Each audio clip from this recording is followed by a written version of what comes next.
Today I'm taking a look at the SimPure Filter 4-pack.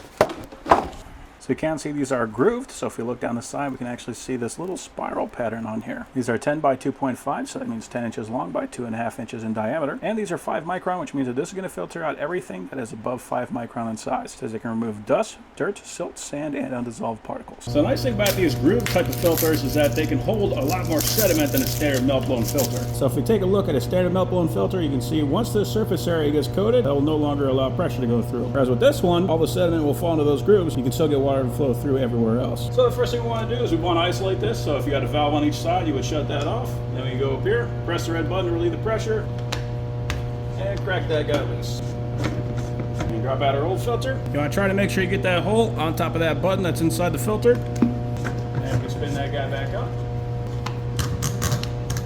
There we go. A couple taps, and we are good. Now I can open those valves back up, check for leaks, and that'll be it.